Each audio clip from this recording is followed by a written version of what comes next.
Estructuras de aeronaves. Función de los componentes estructurales. Comenzaremos explicando lo que entendemos por estructura de una aeronave.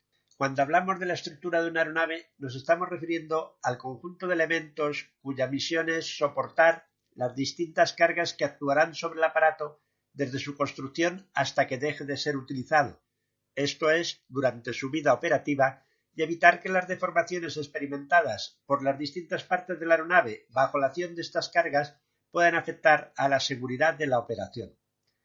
La función desempeñada por la estructura de una aeronave presenta, por lo tanto, una doble dimensión que involucra, de un lado, a las cargas que se presentan y de otro, a las deformaciones que se producen.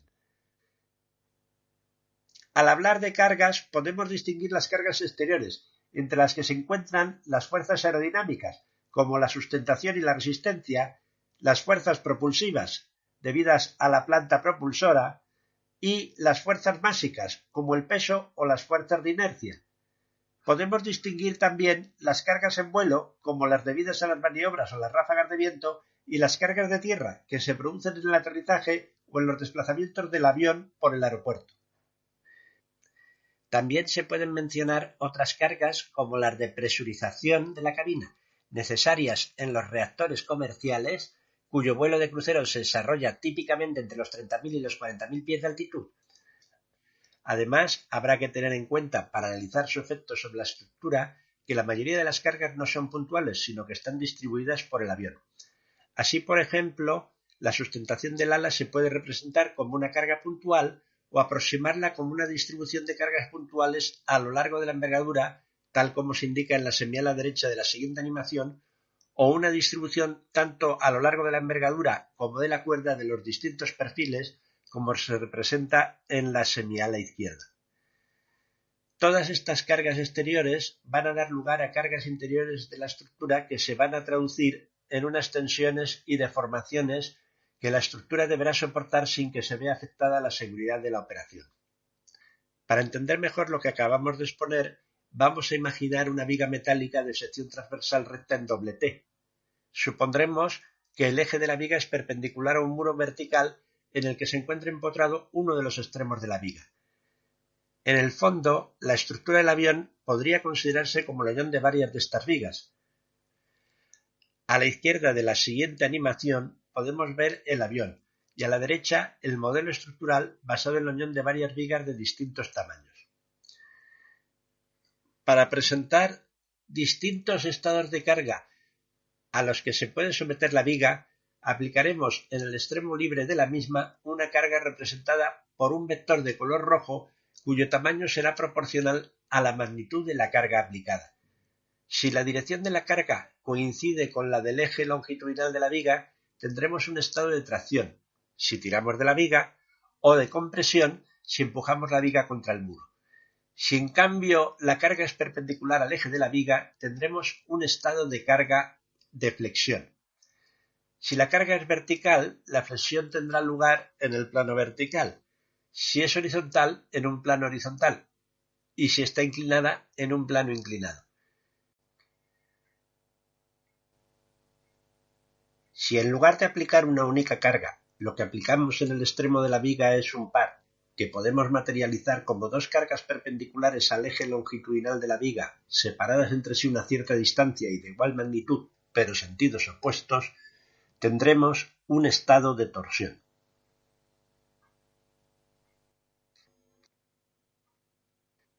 En las anteriores imágenes, con el fin de visualizarlas mejor, se han representado deformaciones bastante mayores de las que se darán realmente. Al hablar de fuerzas, podemos distinguir, como ya hemos dicho, las fuerzas exteriores a la estructura y las fuerzas interiores que aparecen como consecuencia de la presencia de las mismas. Para poner de manifiesto las fuerzas interiores retomaremos nuestra viga sometida a tracción o compresión, aunque esta vez no representaremos las deformaciones, ya que, como os he dicho, estas normalmente serán pequeñas. Supongamos que elegimos un plano vertical paralelo al muro y separado de él una distancia arbitraria, de manera que la viga queda dividida en dos tramos. Ahora suprimiremos el tramo de la viga comprendido entre el muro y dicho plano, y para recuperar el equilibrio del tramo que hemos dejado, Sustituiremos el que hemos quitado por las acciones que hacía sobre el que hemos dejado. Dichas acciones se pueden representar como esfuerzos o tensiones que se dan en cada punto de la sección de corte que separa los dos tramos de la viga. En el caso más general, el esfuerzo, que es un vector con dimensiones de carga por unidad de área, será distinto en cada punto de la sección y se podrá descomponer en dos vectores, uno normal a la sección, que llamaremos esfuerzo o tensión normal, y otro perpendicular al primero, que será el esfuerzo cortante. La situación es análoga a la que se produce al considerar las fuerzas debidas al movimiento del aire alrededor del avión. En cada punto de la superficie del avión aparece un esfuerzo normal, la presión, y un esfuerzo cortante debido a la fricción provocada por la viscosidad del fluido. A diferencia de lo que ocurre con la presión, que no puede ser negativa, el esfuerzo normal se suele considerar positivo cuando es de tracción, es decir, está dirigido hacia el exterior de la porción de estructura sobre la que actúa, y negativo cuando es de compresión, es decir, se dirige hacia el interior de la porción de estructura. Tanto en el caso de carga-tracción como en el de compresión, solo aparece un esfuerzo normal uniforme, es decir, el mismo en cada punto de la sección, que es igual al cociente entre la carga aplicada y el área de la sección, por lo que tampoco depende de la distancia que separa la sección del muro.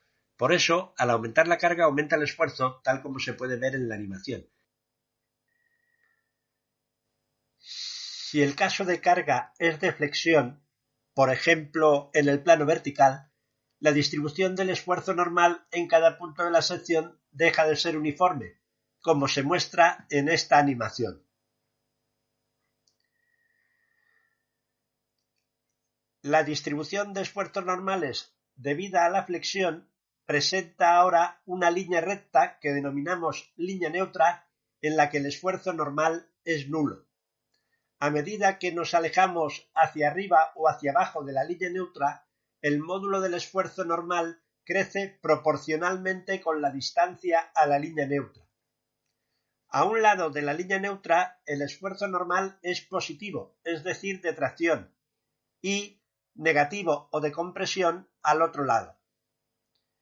Esta distribución de esfuerzos normales debe equilibrar el momento que la carga aplicada en el extremo genera respecto al centro de la sección, momento que denominamos flector y que es igual al producto de la carga aplicada por la distancia que la separa de la sección. Por eso mismo, el esfuerzo normal en cada punto de la sección es directamente proporcional a la carga aplicada y también a dicha distancia. Además de los esfuerzos normales en la sección, habrá una distribución de esfuerzos cortantes que entre todos producirán una fuerza, denominada fuerza cortante, que se encargará de equilibrar a la carga vertical aplicada. El estudio de dicha distribución se deja para cursos posteriores. Para introducir algunas de las propiedades mecánicas más importantes de los materiales, realizaremos ahora un ensayo de tracción. Este ensayo se suele realizar con una probeta de material cuya sección suele ser rectangular o circular. Por eso sustituiremos nuestra viga de aluminio con la sección en doble T utilizada hasta ahora por una barra del mismo material pero de sección circular, que someteremos a una carga de tracción que aumentaremos a un ritmo suficientemente lento para que la excesiva velocidad no altere los resultados. Si representamos en ordenadas la carga aplicada en cada instante y en abscisas el incremento de la longitud de la barra que se produce, o mejor, el esfuerzo, cociente entre la carga y el área de la sección circular, frente a la deformación por unidad de longitud, cociente entre el incremento de longitud y la longitud inicial, obtendremos una curva como la de la figura. En ella podemos distinguir los puntos A, B y C. El punto A es el límite de proporcionalidad, a partir del cual la curva deja de ser una recta que pasa por el origen. Si aplicamos una carga que no supere la correspondiente al punto A, al retirar la carga la deformación producida desaparece por completo. Por eso decimos que se trata de una deformación elástica. En cambio, si aplicamos una carga correspondiente a un punto entre el A y el C, al retirar la carga queda una deformación permanente o plástica. Es la deformación adicional a la que se habría obtenido si la curva no se hubiese apartado de la recta inicial. Como en muchas aleaciones de interés aeronáutico es difícil determinar el punto A, se recurre al punto B, que corresponde a un esfuerzo denominado límite elástico y produce una deformación permanente del 2 por 1000. Por último, si aplicamos una carga mayor o igual que la correspondiente al punto C, la longitud de la barra crece hasta que se rompe en dos partes. Por eso, el punto C corresponde al esfuerzo de rotura a tracción. Además del límite elástico y el esfuerzo de rotura a tracción, otra propiedad mecánica muy interesante es el módulo elástico o módulo de Young, que es la pendiente del tramo inicial rectilíneo. El módulo elástico tiene dimensiones de esfuerzo, ya que es el cociente entre el esfuerzo del punto A y la deformación por unidad de longitud en dicho punto. La relación lineal que liga el esfuerzo de tracción con la deformación unitaria se denomina ley de Hooke. Como recordatorio visual de lo que acabamos de decir, se van a representar tres vigas de sección circular, en las que se aplican simultáneamente tres cargas de tracción crecientes. En la viga que está debajo de las otras dos, el aumento de la carga se detiene antes de alcanzar la correspondiente al límite elástico. En la que está en medio, se alcanza una carga comprendida entre las correspondientes al límite elástico y al esfuerzo de rotura. En la viga que está encima de las otras dos, se aplica una carga mayor que la de rotura. Posteriormente, se retira la carga de las dos vigas que no se han roto y se puede apreciar cómo en la que está encima queda una deformación permanente, mientras que la más baja recupera su longitud inicial.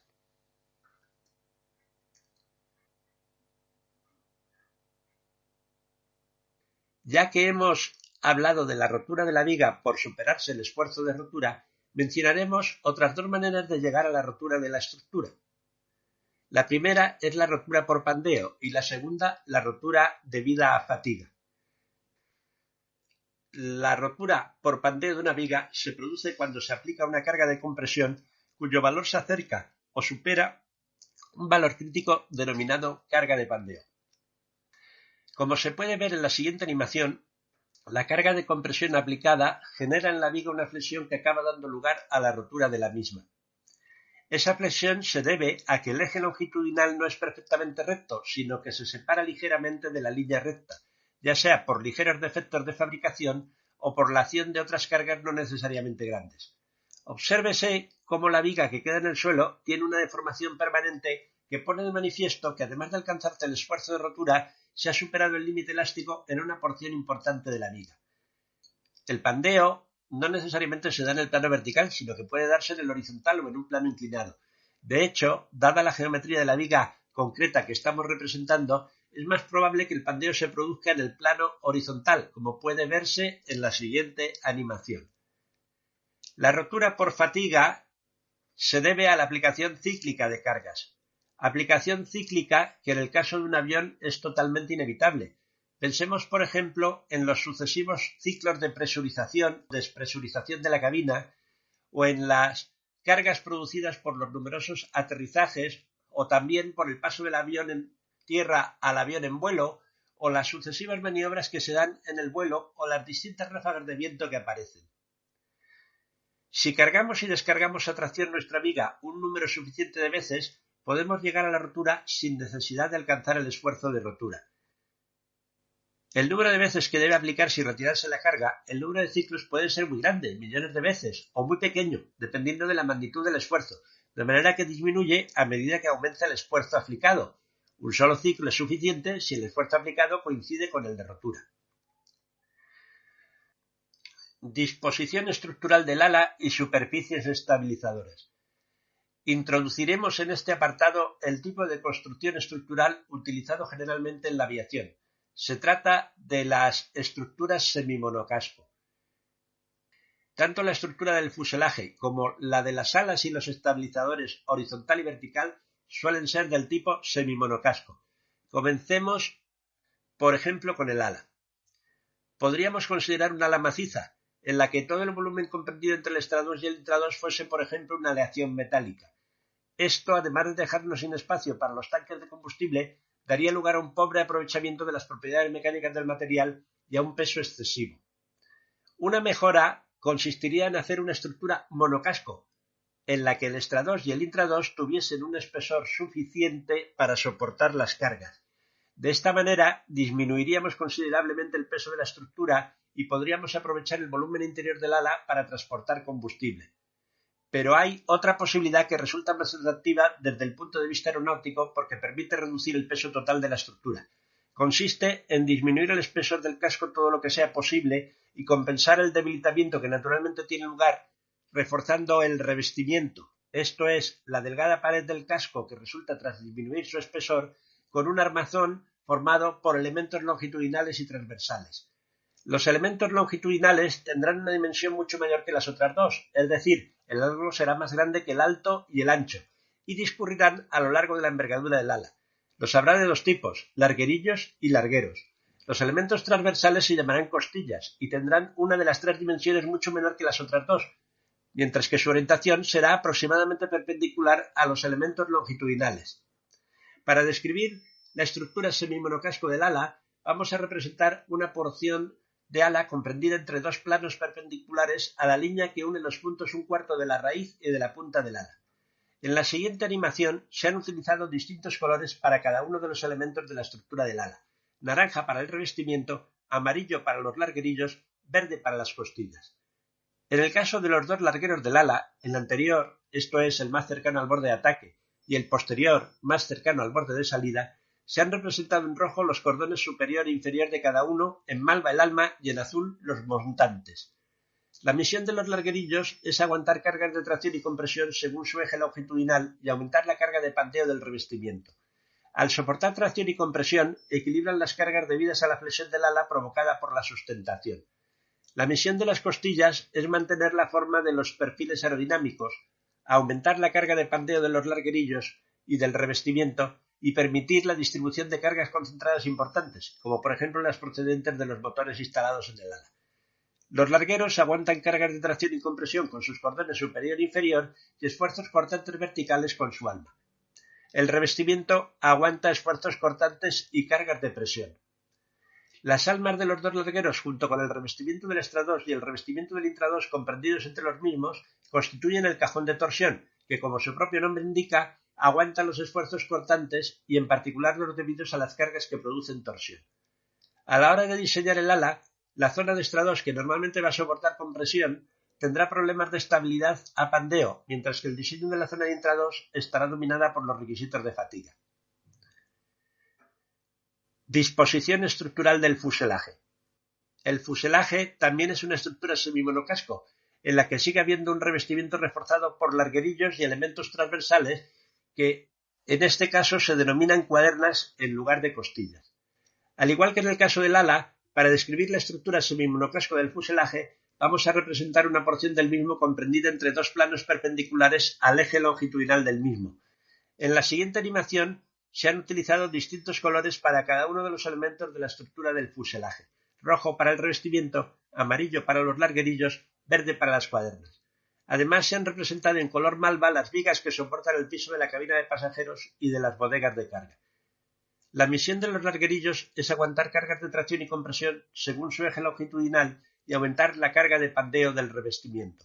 Al soportar tracción y compresión, equilibran las cargas debidas a la flexión del fuselaje provocada por las cargas generadas por la cola horizontal o por las cargas en el tren de morro. La misión de las cuadernas es mantener la forma transversal del fuselaje, aumentar la carga de pandeo de los larguerillos y del revestimiento y permitir la distribución de cargas concentradas importantes. El revestimiento aguanta esfuerzos cortantes, en particular los debidos a la torsión producida por las cargas laterales generadas por la cola vertical y también cargas de presión. Materiales aeroespaciales.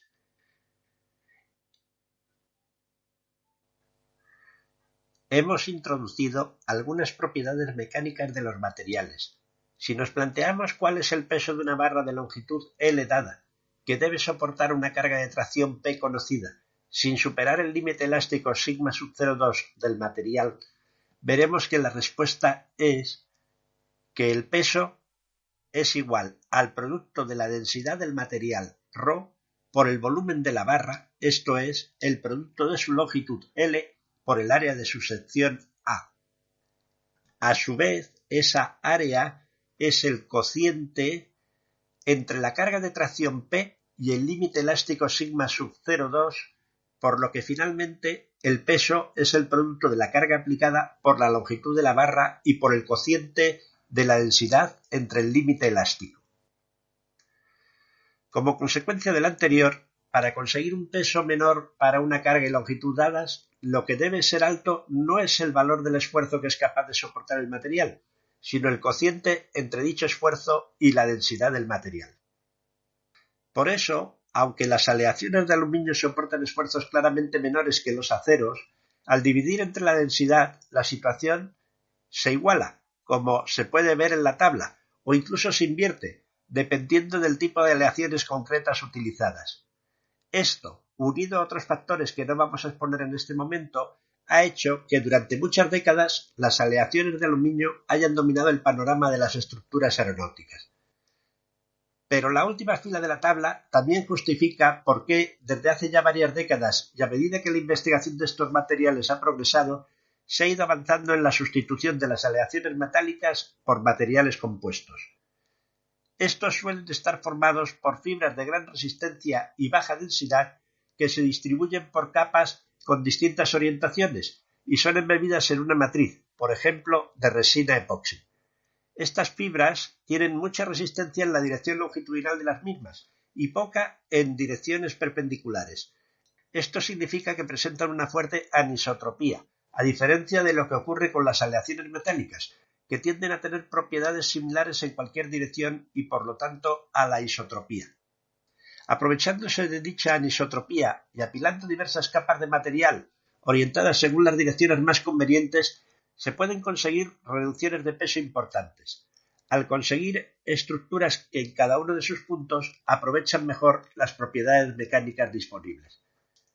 Con esto llegamos al final de este vídeo.